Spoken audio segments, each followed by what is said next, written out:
नमस्कार। तो आज हम आगे बढ़ते हैं हमारे लेक्चर में। हम लोग अम्ल, एसिड और बेस, क्षारक के बारे में पढ़ चुके थे प्रीवियस लेक्चर में। तो हेडिंग लगाएं आप लोग, हमें पढ़ना है इंडिकेटर, सूचक, है ना। फिर लवण भी हम देखेंगे। तो इंडिकेटर्स क्या होते हैं?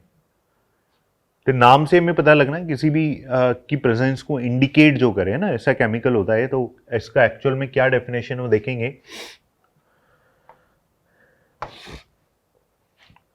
वे पदार्थ जिनका रंग अम्ल अथवा क्षारक मिलाने पर परिवर्तित हो जाता है। कोई पदार्थ है जिसमें एसिड या बेस मिलाने पर वो अपना कलर चेंज कर ले, इट मींस वो किसी की प्रेजेंस को, उपस्थिति को इंडिकेट कर रहा है, वो क्या कहलाते हैं? इंडिकेटर या सूचक कहलाते हैं। ये किसी विलयन की क्षारीय या अम्लीय प्रकृति की सूचना मात्र देता है कि भाई हमने जो डाला है वो एसिड है, बेस है, उसका इंडिकेशन देता है ये। एग्जाम्पल लिखेंगे, उदाहरण। इसमें कौन सा इंडिकेटर है, सूचक है? फिनोल्फ्थेलीन, बहुत फेमस है। अम्ल के विलयन में रंगहीन हो जाता है। इंपॉर्टेंट बात, अगर हमने इसमें कोई एसिडिक सॉल्यूशन डाला है, अम्लीय विलयन डाला है, तो अम्ल की प्रेजेंस में कलरलेस हो जाएगा, रंगहीन। जबकि क्षार के विलयन में, क्षारीय विलयन में इसका रंग गुलाबी हो जाता है। हमने इसमें कोई बेस डाला तो ये पिंक कलर में चेंज हो जाता है। आप लोगों ने 12th में टाइट्रेशन भी किया होगा। एक टेस्ट ट्यूब के अंदर डालते हैं तो क्या करती है, लाइट पिंक कलर शो करती है, गुलाबी, हल्का गुलाबी। उसके बाद नेक्स्ट सूचक है मिथाइल ऑरेंज। अम्लीय विलयन में ये कैसा हो जाता है? लाल, ये याद रखना है आपको। फिनोल्फ्थेलीन क्षारीय विलयन में कैसा हो जाता है? गुलाबी। मैथिल ऑरेंज अम्लीय विलयन में लाल होता है तथा क्षारीय विलयन में पीला हो जाता है। जबकि फिनोल्फ्थेलीन अम्ल के विलयन में तो कलरलेस, क्षारीय विलयन में गुलाबी हो जाता है। और मिथाइल ऑरेंज क्षार के विलयन में अम्लीय विलयन में लाल तथा क्षारीय विलयन में पीला हो जाता है। एक नोट करके लिखेंगे, हल्दी, हल्दी जानते हैं सभी, भी एक प्राकृतिक नेचुरल इंडिकेटर है। इसका पीला रंग करक्यूमिन की उपस्थिति के कारण होता है। ठीक है। तनुकरण क्या होता है? डाइल्यूशन। जल में अम्ल अथवा क्षारक मिलाने पर H+ और OH- आयनों की सांद्रता प्रति इकाई आयतन में कम हो जाती है। इस प्रक्रिया को डाइल्यूशन या तनुकरण कहते हैं। जैसे वाटर है, उसमें हमने एसिड या बेस मिलाया तो H+ और या OH- आयनों की जो कंसंट्रेशन है वो प्रति इकाई आयतन में कम हो जाती है, क्योंकि हम वाटर ऐड कर दिया। तो उस प्रक्रिया को हम क्या कहते हैं बच्चों? तनुकरण या डाइल्यूशन। स्लाइड को नोट करें, आगे बढ़ते हैं। उसके बाद हेडिंग लगाएंगे, छोटे छोटे से टॉपिक है, इंपॉर्टेंट भी। बफर विलयन, बफर सॉल्यूशन। अब हमें देखना है कि भाई बफर विलयन क्या होता है। ऐसा विलयन जिसमें अम्ल या क्षार की थोड़ी सी मात्रा मिलाने पर, एक विलयन है जिसमें अम्ल या क्षार की थोड़ी सी मात्रा हम मिलाएंगे तो वो विलयन अपनी अम्लता या क्षारकता में बिना किसी विशेष परिवर्तन किए उसे अवशोषित कर लेता है। ऐसा विलयन जिसमें अम्ल या क्षार मिलाया हमने, तो मिलाने के बाद वो अपनी अम्लीयता या क्षारकता में कोई चेंज नहीं करता और बिना चेंज किए जो भी आपने ऐड किया है उसे अवशोषित कर लेता है। ऐसा विलयन बफर विलयन कहलाता है। जैसे उदाहरण के लिए हमने लिखा, सोडियम एसीटेट तथा एसिटिक अम्ल का मिश्रण एक इफेक्टिव या प्रभावी बफर विलयन है। किसका बफर विलयन? सोडियम एसीटेट तथा एसिटिक अम्ल का मिश्रण एक प्रभावी बफर विलयन का उदाहरण है। या हम इसको और तरीके से भी परिभाषित कर सकते हैं कि वह विलयन जिसमें अम्लीय क्षार की अल्प मात्रा मिलाने पर उसके पीएच के मान में कोई सार्थक परिवर्तन नहीं होता, ज्यादा कोई फर्क नहीं पड़ता है। हमने उसमें अम्लीय क्षार की थोड़ी मात्रा मिलाई तो मिलाने के बाद उस विलयन के पीएच में कोई ज्यादा चेंजेस नहीं होते हैं, उसे बफर विलयन कहते हैं। क्या गुण होते हैं इसकी प्रॉपर्टी? पीएच के मान में होने वाले परिवर्तन का, परिवर्तन करना भी चाहे तो उस परिवर्तन का ये विरोध करता है। बफर विलयन की अम्लता या क्षारकता हमेशा रिजर्व रहती है, पीएच का मान कांस्टेंट रहता है, स्थिर रहता है। ठीक है, ये स्लाइड नोट करें, आगे। बफर विलयन के क्या क्या टाइप्स हैं? अम्लीय बफर विलयन भी होता है, क्षारीय भी होता है ना। तो अम्लीय बफर विलयन क्या होगा? दुर्बल अम्ल तथा उसके प्रबल क्षारक के साथ बने लवण के विलयनों के मिश्रण को अम्लीय बफर विलयन कहते हैं। क्या होता है अम्लीय बफर विलयन? दुर्बल अम्ल होगा और प्रबल क्षारकों के साथ बने लवण के मिश्रण को हम अम्लीय बफर विलयन कहते हैं। तो आप एग्जांपल से समझ सकते हो। दुर्बल अम्ल हमने लिया एसिटिक अम्ल तथा उसके प्रबल क्षारकों, तो प्रबल क्षारकों प्रबल क्षार यहां पर हमने क्या लिया, NaOH। तो एसिटिक एसिड, जैसे मैं इसको समझाने के लिए आपको ये लिख रहा हूं, दुर्बल अम्ल तथा प्रबल क्षारकों के साथ, प्रबल क्षारक क्या है, NaOH के साथ बने लवण, और एसिड बेस रिएक्ट करके क्या बनाते हैं बच्चों, सॉल्ट, बने लवण के मिश्रण को, तो जब ये इसके साथ रिएक्ट करेगा तो वाटर निकल जाएगा बाहर। तो वाटर जैसे ही बाहर निकलेगा क्या बन जाएगा, CH3COONA, जिसको हम क्या बोलते हैं, लवण प्लस वाटर बने, समझाने के लिए लिखा हमने। तो दुर्बल अम्ल तथा उसके प्रबल क्षारकों के साथ बने लवण के मिश्रण को हम, ये कौन सा हो जाएगा, अम्लीय बफर विलयन। ठीक है, क्षारीय बफर विलयन क्या होगा, क्षारीय बफर विलयन, तो क्षारक क्या होगा, दुर्बल, दुर्बल क्षारक तथा उसके किसी प्रबल अम्ल के साथ बने लवण के मिश्रण को क्षारीय बफर विलयन कहते हैं। क्या होगा, तो दुर्बल क्षारक हमने लिया अमोनियम हाइड्रोक्साइड NH4OH, उसके प्रबल क्षारक के साथ बने, प्रबल क्षारक क्या होगा, HCl, इसको भी मैं लिख के बता देता हूं आपको, NH4OH HCl से रिएक्ट कर रहा है, तो ये वाटर बाहर निकल जाएगा, क्या बन जाएगा, NH4Cl, अमोनियम क्लोराइड, नौसादर भी बोलते हैं इसे। तो दुर्बल क्षारक तथा उसके प्रबल अम्लों के साथ बने लवण के मिश्रण को हम क्या बोलते हैं बच्चों, क्षारीय बफर विलयन। ये तो यूज क्या है इसके, पीएच के मान, ज्ञात स्थिर स्टेबल पीएच के मान के विलयन बनाने में, सूचकों द्वारा विलयन के पीएच के निर्धारण में, गुणात्मक विश्लेषण में। ठीक है, स्लाइड को नोट करें वीडियो पॉज करके, आगे बढ़ते हैं। अब हेडिंग लगाएंगे, लास्ट टॉपिक है हमारा इसका, अम्ल क्षार और फिर है लवण, सॉल्ट, हेडिंग लगाएं।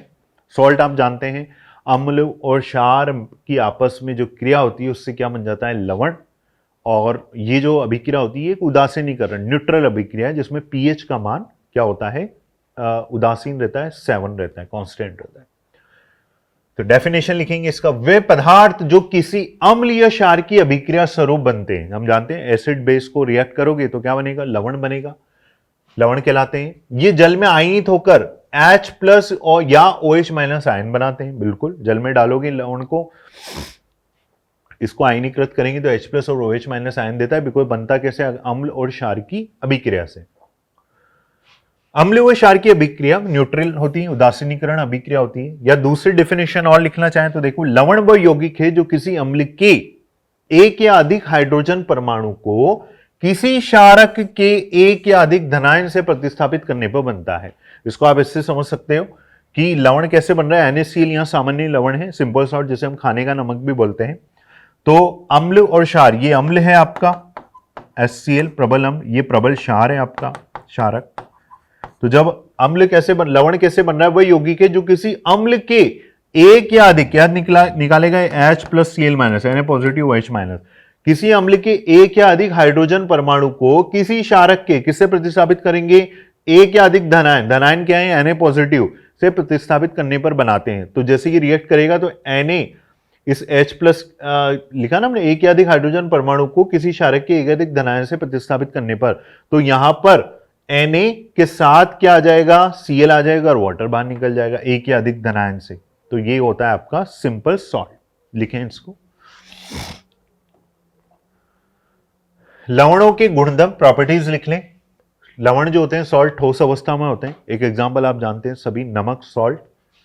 गलनांक व गलनांक उच्च होते हैं, इनका जलीय विलयन न्यूट्रल होता है, उदासीन। स्वाद में नमक कैसा होता है जानते हैं हम, स्वाद में तीखे होते हैं। ये लिटमस के प्रति उदासीन होते हैं, अर्थात लिटमस के साथ कोई रिएक्शन नहीं करते हैं, जैसे अम्ल करता है, क्षार करता है, ये कोई रिएक्शन नहीं करते। इनका जलीय विलयन विद्युत का सुचालक होता है। ठीक है, यह आयनिक यौगिक होते हैं एक तरह से। प्रत्येक लवण में, जैसे NaCl एक सॉल्ट है, एक धनायन, जैसे NaCl में Na पॉजिटिव, वह एक ऋणायन Cl माइनस होता है। ठीक है, इनका पीएच के मान 7 होता है, न्यूट्रल होता है। इनका जलीय विलयन अम्लीय, क्षारीय या उदासीन हो सकता है। इस स्लाइड को भी नोट कर लें, आगे देख, हेडिंग लगाएंगे, टाइप्स ऑफ सॉल्ट, लवणों का वर्गीकरण, सॉरी हेडिंग लगाएं, क्लासिफिकेशन ऑफ सॉल्ट, लवणों के टाइप तो हमने देख लिए, क्लासिफिकेशन ऑफ सॉल्ट देखना है हमें। तो इसके अंदर सबसे पहले सिंपल सॉल्ट देखेंगे, फिर acidic salt, basic salt, mixture salt देखेंगे, फिर डबल सॉल्ट है, और फिर आगे एक और अगली स्लाइड में अगला इसका टाइप देखेंगे कॉम्प्लेक्स सॉल्ट। पूरा नोट करेंगे हम इसे, वीडियो पॉज करके आप लिखना है एग्जाम्पल। तो सिंपल सॉल्ट क्या होते हैं, हम जानते हैं लवण कैसे बनता है, अम्ल और क्षार। तो सिंपल सॉल्ट प्रबल अम्ल व प्रबल क्षार के मिलाने से प्राप्त उदासीन विलयन सामान्य लवण कहलाता है। प्रबल अम्ल और प्रबल क्षार, जैसे मुझे NaCl बनाना है तो मैं क्या लूंगा, NaOH प्लस HCl, तो नमक बन जाएगा NaCl। मुझे NH4Cl बनाना है तो ammonium hydroxide NH4OH plus HCl, इस तरह से हम बनाएंगे तो ये सॉल्ट बन जाएगा। KCl बनाना है KOH प्लस HCl, है ना। तो प्रबल अम्ल व प्रबल क्षार के मिलाने से उदासीन विलयन सिंपल सॉल्ट होता है। एग्जाम्पल लिख लेना। नेक्स्ट लिखो, एसिडिक सॉल्ट अम्लीय लवण। प्रबल अम्ल जैसा नाम है वो वाला प्रबल रखना है, स्ट्रॉन्ग। प्रबल अम्ल व दुर्बल क्षार को मिलाने पर प्राप्त विलयन अम्लीय लवण कहलाता है। अम्ल कैसा लेना है, प्रबल। तो हमने जैसे एग्जांपल ले लिया NH4Cl, है ना। तो ये NH4Cl एक अम्लीय लवण है। कैसे पता लगेगा कि इसके अंदर अम्ल जो होगा वो प्रबल होगा, और अम्ल क्या है इसके अंदर बच्चों, HCl, और क्षार जो है दुर्बल है वो क्या है, NH4OH। ठीक है, लिखना नहीं है, समझ गए होंगे आप, पहले लिख लिया हमने। तो ये हो जाता है आपका अम्लीय लवण। इसी तरह से दूसरा एग्जांपल और लिख लेना, अमोनियम सल्फेट NH4 का उल्टा 2SO4। ठीक है, ये सब किसके एग्जांपल है, अम्लीय लवण के। क्षारीय लवण में क्या हो जाएगा, क्षार को प्रबल कर दो और अम्ल को दुर्बल कर दो। दुर्बल अम्ल तथा प्रबल क्षार को मिलाने पर बनते हैं। अब दो जैसे एग्जांपल लिया हमने, कैल्शियम कार्बोनेट, है ना, सोडियम कार्बोनेट।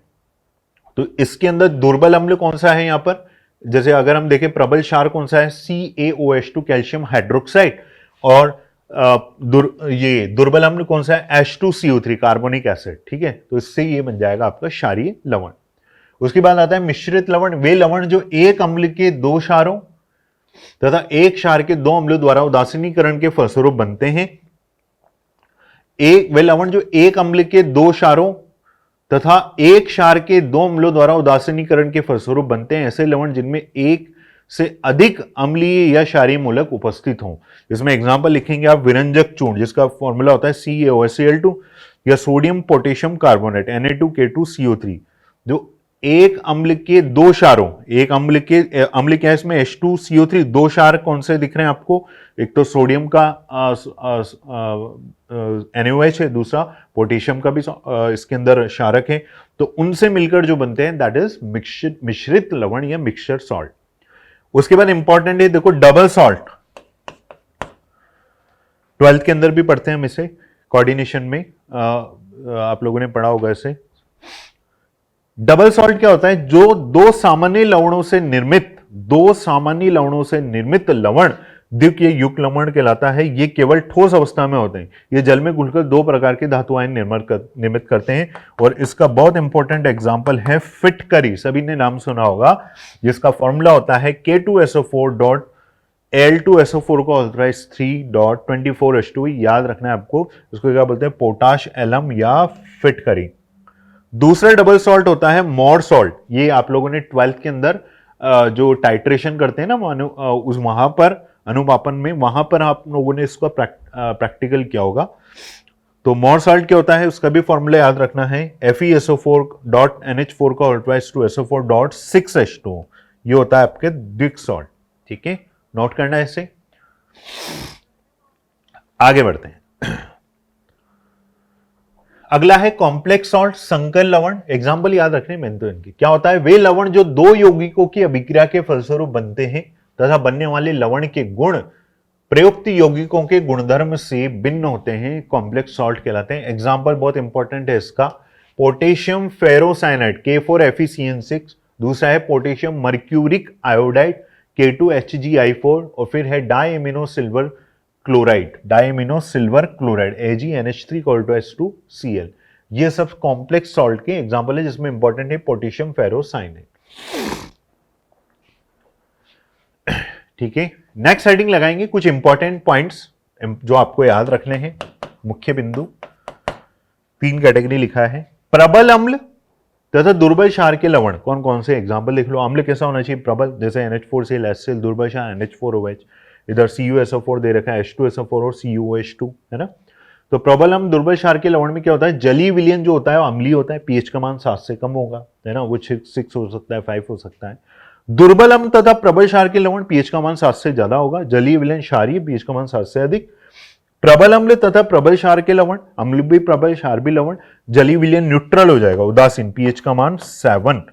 तो एग्जांपल लिख सकते हैं हम यहां पर NH4ClUSO4 FeCl3, और क्षारीय विलयन में पीएच का मान 7 से अधिक होगा, जिसमें दुर्बल अम्ल ले लेंगे और प्रबल क्षार ले लेंगे। जैसे फॉर एग्जांपल देखो, यहां लिखा नहीं, मैं एग्जांपल लिख सकता हूं। अब दुर्बल अम्ल, जैसे फॉर एग्जांपल आपको दुर्बल अम्ल याद आ गया, CH3COOH एसिटिक एसिड, और प्रबल क्षार हमने ले लिया जैसे NaNaOH, तो वाटर निकल जाएगा और क्या बन जाएगा, CH3COONA। तो इसमें जो ये सॉल्ट बना ना, तो ये दुर्बल अम्ल व प्रबल क्षार के कॉम्बिनेशन से बना है ना।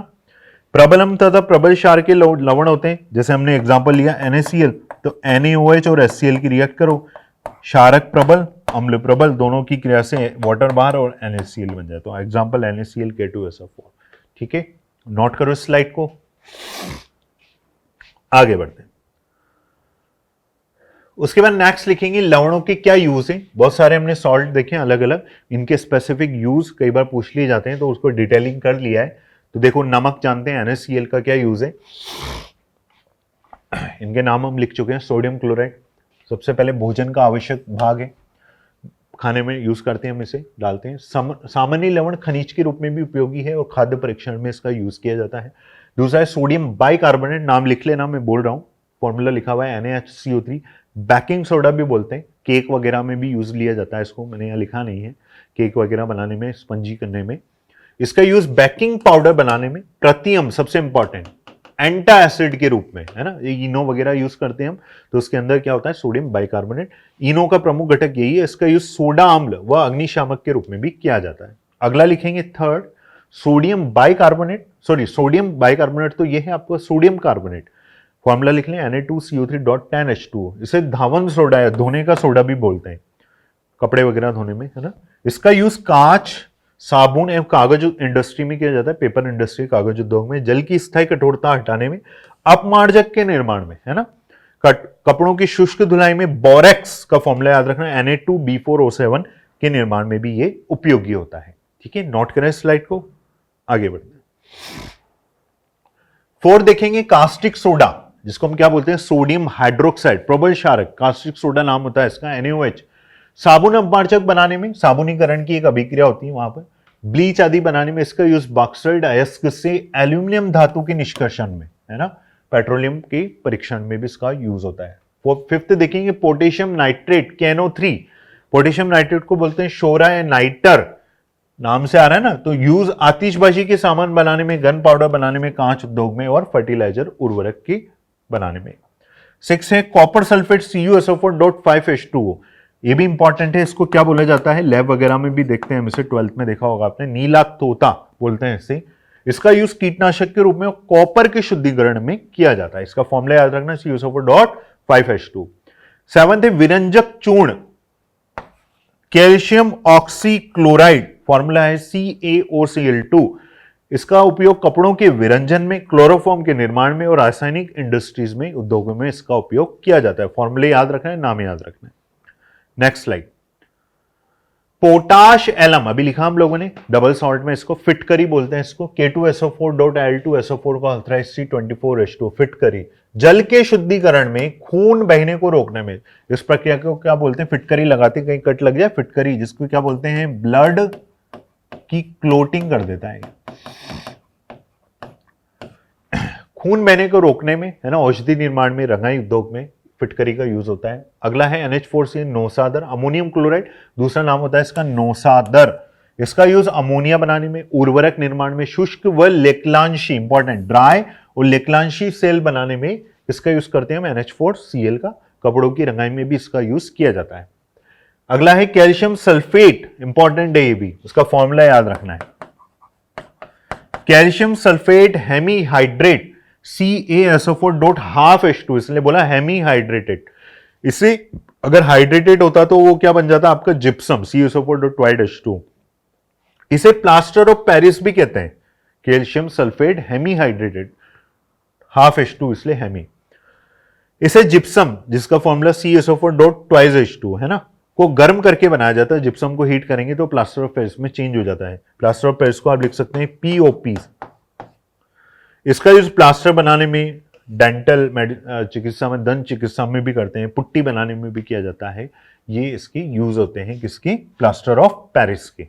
स्लाइड को नोट कर लीजिए, आगे बढ़ते। तो ये आपका पूरा पार्ट कंप्लीट हो गया। एक छोटा सा पार्ट और लिखेंगे, हेडिंग लिखें अम्लीय वर्षा, एसिड रेन। क्वेश्चन पूछ लिए जाते हैं इनमें, है ना। अम्लीय वर्षा क्या होती है, एसिड रेन। जब वर्षा के जल का पीएच, सबसे पहले पीएच क्या हो जाएगा भाई, 5 से कम हो जाता है, तो वो जो वर्षा है वो अम्लीय वर्षा कहलाती है। जब वर्षा के जल का पीएच 5 से कम हो जाए, वर्षा अम्लीय वर्षा कहलाती है। अब ऐसा क्यों होता है, बिकॉज वायु में उपस्थित सल्फर डाइऑक्साइड, ये सब आपको याद रखना है, SO2, carbon dioxide CO2, nitrogen oxide NO2। कौन कौन सी गैस ली हमने, सल्फर डाइऑक्साइड SO2, ठीक है, carbon dioxide CO2, nitrogen oxide NO2। गैसें वर्षा जल के साथ घुलकर क्रमशः, ये गैसें पानी है जो बारिश का, उनके साथ ये किस में उपस्थित होती है, वायु में उपस्थित होती है, SO2, CO2 और NO2, nitrogen oxide, carbon dioxide, sulphur dioxide. ये वर्षा जल के साथ घुलकर क्रमशः कार्बोनिक अम्ल H2CO3, सल्फ्यूरिक अम्ल H2SO4 था, नाइट्रिक अम्ल HNO3 बनाती है। कौन कौन से एसिड बनाती है, कार्बोनिक अम्ल H2CO3, सल्फ्यूरिक अम्ल H2SO4 और नाइट्रिक अम्ल HNO3 बनाती है। यह अम्लीय वर्षा इमारती भवनों, पौधों, जंतु, फसलों को नुकसान पहुंचाती है, उन्हें प्रॉपर्टीज को डैमेज करती है। तो आपको ध्यान रखना है कि वर्षा के जल का पीएच 5 से कम हो तो एसिड रेन होती है। वायु में उपस्थित कौन कौन सी गैसें, SO2, carbon dioxide CO2, nitrogen oxide NO2, ये वर्षा जल के साथ मिलकर कार्बोनिक एसिड, सल्फ्यूरिक अम्ल तथा नाइट्रिक अम्ल बनाती है। अम्लीय वर्षा हमारी प्रॉपर्टीज को डैमेज करती है। तो भाई ये हमारा पूरा टॉपिक कंप्लीट हो गया स्लाइड में, जिसमें हमने एसिड क्या है, बेस क्या है, लवण, पूरी डिटेलिंग, पूरे बफर सॉल्यूशन भी कर लिया हम लोगों ने, है ना, सूचक, इंडिकेटर, अम्लीय वर्षा, ये सारा पार्ट हम लोगों ने विद एग्जांपल कंप्लीट कर लिया। आप इसको रिवाइज करना, वीडियो पॉज करके इसको नोट करेंगे, ओके। इसके कुछ क्वेश्चन हम प्रैक्टिस कर लेंगे, है ना, क्विज के थ्रू, टेस्ट के थ्रू। तो ये हमारा पूरा टॉपिक कंप्लीट हो गया। मिलते हैं नेक्स्ट क्लास में, okay, all the best, thank you. तो नेक्स्ट हम आगे इसका क्विज देख लेते हैं, जो भी हमने पढ़ा है एसिड, बेस और सॉल्ट। कुछ क्वेश्चन प्रैक्टिस कर लेते हैं। आपको स्क्रीन पे देखिए, फर्स्ट स्लाइड में देखिए आपको एक क्वेश्चन दिख रहा है। रिवाइज करेंगे जो भी हमने पढ़ा है क्वेश्चंस के थ्रू। सबसे पहला है आपका खाने का सोडा है। खाने का सोडा क्या होता है, ठीक है। तो ऑप्शन है आपके पास 4, इजी से क्वेश्चंस होते हैं। ऑप्शन देखो, sodium carbonate, sodium bicarbonate. Formula आप जानते हैं, अभी हमने पढ़ा है। सोडियम कार्बोनेट क्या होता है, Na2CO3, sodium bicarbonate NaHCO3, sodium sulphate, sodium hydroxide. तो आपको बताना है भाई खाने का सोडा क्या होता है, तो आंसर क्या होगा इसका, सोडियम बाइकार्बोनेट। नेक्स्ट देखो, नेक्स्ट क्वेश्चन देखिए, खाने वाले सामान्य नमक का रासायनिक सूत्र, रासायनिक फॉर्मूला क्या है। खाने के नमक ऑप्शन है sodium bicarbonate, sodium chloride, sodium salicylate and sodium hydroxide. तो हम जानते हैं क्या होगा, सोडियम क्लोराइड NaCl, ठीक है। नेक्स्ट थर्ड देखें, कार की बैटरी में किसका इस्तेमाल करते हैं, इनमें से sulphuric acid, hydrochloric acid, nitric acid, citric acid. तो कार की बैटरी में हम किसका यूज करते हैं, H2SO4, जिसको हम क्या बोलते हैं, सल्फ्यूरिक अम्ल, सल्फ्यूरिक एसिड, ठीक है। नेक्स्ट देखेंगे क्वेश्चन नंबर 4, लाल लिटमस पेपर पत्र को नीला कर दे, जो रेड से ब्लू में जाए वो क्या कहलाता है बच्चों, क्षार अम्ल है, क्षार लवण, वैसे कौन नहीं, क्या होता है वो, बेस। और जो जल में विलीय होते हैं उस क्या कहलाते हैं, उन क्षारकों को क्षार, एल्केलाई, ठीक है। नेक्स्ट, अम्ल वह पदार्थ है जो, अब अम्ल क्या होता है हम जानते हैं, इलेक्ट्रॉन ग्रहण करता है, इलेक्ट्रॉन देता है, प्रोटॉन देता है, OH- आयन देता है। तो अम्ल क्या काम करता है इनमें, प्रोटॉन देता है, H+ देता है, तो क्या आ जाएगा, प्रोटॉन देता है। नेक्स्ट, सभी अम्ल जल में घुलकर क्या देते हैं, सभी अम्ल क्या देते हैं जल में घुलकर, H+ आयन, क्या आएगा आंसर? और जो OH माइनस दे वो क्या हो जाता है? क्षारक। नेक्स्ट, नीले लिटमस पत्र को जो लाल कर दे, जो ब्लू से रेड में जाए, वो क्या कहलाता है? अम्ल। ये आंसर हो गया एसिड। नेक्स्ट, बेसिक क्वेश्चन आते हैं इनमें से। निम्नलिखित में से कौन सी गैस अम्ल वर्षा एसिड रेन का कारण बन सकती है? एसिड रेन, ठीक है, तो कौन सी गैस पूछा गया है ना? तो देखो ऑप्शन क्या है? CO2 है, कार्बन मोनोऑक्साइड है, सल्फर डाइऑक्साइड है, CH4 है। तो निम्न में से कौन सी गैस क्या पूछा है आपसे अम्ल वर्षा का कारण बन सकती है? तो आंसर क्या हो जाएगा आपका? Sulphur dioxide, SO2। Next, soda lime किसका मिश्रण है? सोडा लाइम का फॉर्मूला बताना है। क्या होता है भाई soda lime? KOH plus CO, NaOH plus CO, Na2CO3 plus CO और CaCO3 प्लस NaOH। आंसर क्या होगा? NaOH plus CaO, that is soda lime. Next, question number 10, aqua regia Amalraj बनाया जाता है। पढ़ा था हम लोगों ने 3:1 का रेशियो होता है। 3 कौन सा होता है, 1 कौन सा होता है? ये ऑप्शन है आपके पास। सांद्र हाइड्रोक्लोरिक अम्ल तथा सांद्र सल्फ्यूरिक अम्ल को 4:1 के अनुपात में, नहीं ये तो नहीं होगा। सांद्र नाइट्रिक अम्ल सांद्र हाइड्रोक्लोरिक अम्ल 4:1, ये भी नहीं होगा। 3 वाले देख लो, 3:1 में भी कौन सा? सांद्र नाइट्रिक अम्ल सांद्र सल्फ्यूरिक अम्ल, ये भी नहीं होगा। तो क्या क्या होता है इसमें अम्लराज में? HCl और HNO3। तो हो जाएगा सांद्र हाइड्रोक्लोरिक अम्ल तथा सांद्र नाइट्रिक अम्ल का 3 बाई रेशियो है ना, 3:1। नेक्स्ट क्वेश्चन, अम्ल क्या होता है हम जानते हैं, प्रोटॉन जो दे। H प्लस डोनेटिंग स्पीसीज क्या होती है? प्रोटॉन H प्लस, ये होगा। क्वेश्चन नंबर 12, निम्नलिखित में से एक दुर्बल अम्ल है, वीक बेस बताना है ना। वीक बेस क्या होगा आपका? HCl तो अम्ल है, H2CO3 भी अम्ल है, ये स्ट्रॉन्ग एसिड है, ये वीक एसिड है, HNO3 भी एसिड है। आपको बताना क्या है? वीक एसिड ही बताना है। तो वीक एसिड क्या हो जाएगा इसमें से? H2CO3 carbonic acid. Next, pH scale की खोज किसने की थी? ये लिखा रहता है उसके अंदर, मेंशन है, सोरेनसन ने। नेक्स्ट, सभी अम्ल क्या साझा, कौन सा एलिमेंट शेयर करते हैं आपस में? तो सभी अम्ल में H प्लस देने का काम है, तो क्या होगा? हाइड्रोजन। नेक्स्ट, लास्ट क्वेश्चन, निम्नलिखित में से कौन सा अम्ल एक शक्तिशाली अम्ल माना जाता है ना? इनमें से कौन सा पावरफुल एसिड है? सिट्रिक अम्ल, नाइट्रिक अम्ल, ऑक्जेलिक अम्ल, एसिटिक अम्ल। तो क्या होगा आंसर? HNO3। ठीक है, तो ये कुछ क्वेश्चन हमने प्रैक्टिस किए, तो ये टॉपिक हमारा कंप्लीट हो गया। Okay, thank you.